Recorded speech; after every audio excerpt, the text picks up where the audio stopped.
Boxingego here. If you like this video, make sure you hit the like button and also subscribe to the channel and hit the bell icon on the top of your screen to get notified when the latest new content drops. 1. Dillian Whyte confirms that he's a free agent and may meet with Haymon to possibly become a PBC heavyweight. Stay tuned.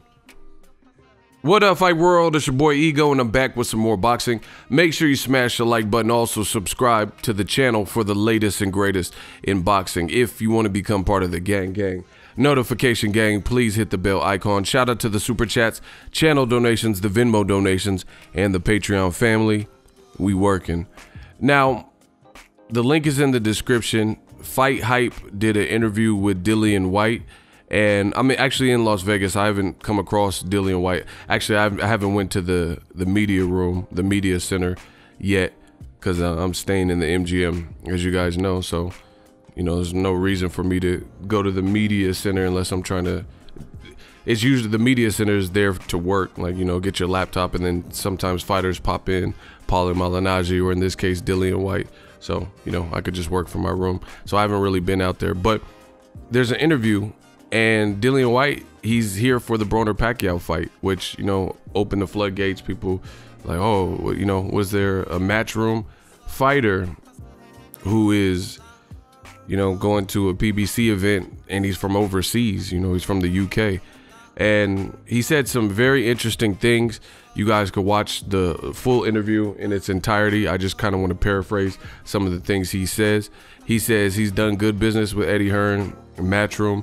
But he confirmed what I've already told you guys in recent videos as well as older videos, that he is or was working with, I don't know if it's is or was, but the deal he had with Matchroom and Eddie Hearns was a case-by-case basis, a fight-by-fight basis. It wasn't like a long-term, you know, more so what Lomachenko or Terrence Crawford have with Top Rank, where, you know, their next certain fights, or even Canelo and DAZN, he got this astronomical amount of money, so he has to fight on DAZN for several fights, 10 fights or whatever, 11 fights. So Dillian Whyte doesn't have that. Dillian Whyte has freedom. He's kind of like a free agent, and he would work with whoever, you know, suits his needs and where the best fights are. And now it looks like he's exploring his options. Does that mean he doesn't work with Matchroom or Eddie Hearns again? No, it doesn't mean that. But you got to look at the red flags. He is here in Vegas. They said he's going to meet with Haymon. You know, he's here for the BRONER-PACQUIAO thing. So he probably got comp tickets and whatnot. And he probably has a business meeting. He's trying to figure out what his next move is and the best bet. And he said that in the interview. He says, I did good business with Eddie Hearns. And he said did, in like past tense. And he says, I'm going wherever is right for me. And he says, I'm in the Dillian Whyte business. I love how he said that. I love, and I told you guys, and I told you guys, these fighters nowadays, 2019 and beyond, are smarter than ever. They know, you know, for years, see, it's kind of like new media, and I don't want to get too far off track, but before there was new media, you didn't really have a voice for boxing that would, you know, talk about double standards and would talk about injustices and inequalities that we would see oftentimes, the racism in boxing, you know, just different things like that. But then when new media, you know, when this was created, then all of a sudden fighters even, like, you know, became more comfortable talking about these issues because it became more acceptable, because, you know, the floodgates are open. You know, we drew first blood, I guess you could say. And that's how it is with these fighters. Before, back in the day, like the older days, like Ray Robinson, fighters had to, Ray Robinson used to like threaten to pull out of the fight, you know, on a moment's notice if he didn't get more money. See, he had to show his ass like that and do things like that to get paid what he felt he was worth. But now fighters, that's why you also see fighters fight less frequently. Back in the day, Ray Robinson, them guys could have multiple fights a month. You know, every 2-3 weeks they could be fighting. right, to make ends meet. But now you look at the Danny Garcias, Errol Spence, Mikey Garcia, Canelo, Triple G.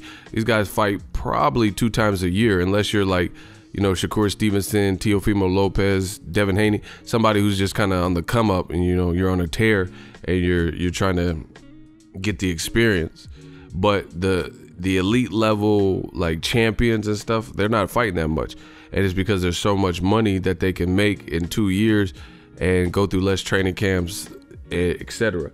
But I told you guys for the longest, these fighters are getting smarter. They're getting hip to the business, and they finally have like avenue to get what they're worth, or you know, they see, you know, just if you're a fighter, you see Canelo getting $365 million. That's like, you're like, wow, that becomes a reality. It becomes your reality where you're like, wow, there's money like this available for boxing. So, you know, when you see stuff like that and see boxing thriving and blowing up the way it has and is, these fighters aren't stupid. So I respect Dillian Whyte. You know, I always respect him as a fighter. I think he's a good fighter, but I respect his business brain, you know, doing what's right for him. And I suggest all fighters look into that, get the right team around you. And the problem is, a lot of times people, they stay loyal to dumb things. Like, you know, they stay loyal to things that aren't loyal to them. And that's where it becomes a problem. Now, if you have, it's just like, let's say a relationship. If a girl has a dude and she's faithful to him, but he's not being faithful to her, then how's that fair? How's that work? You know, like, you're staying loyal and staying true to him, not creeping, but he's creeping. You get what I'm saying? And that's no different in business. Sometimes people, the people could be stealing money from you. People could be doing this. People could be, you know, lowballing you, whatever the situation is. And their loyalties aren't as deep as your loyalty. You know, you're kind of expendable. And I think these fighters are starting to see that, and, you know, make the decisions that impact their careers and their families and make the most sense for them. And I salute that behavior. Just look at like Errol Spence. Errol Spence, he told you, he said, I'm not signing with DAZN. He's like, I got my own promotion, Man Down Promotions, Charlo's, you know, Lions Only Promotions. These fighters are getting smarter, creating their own imprint and leaving their own mark.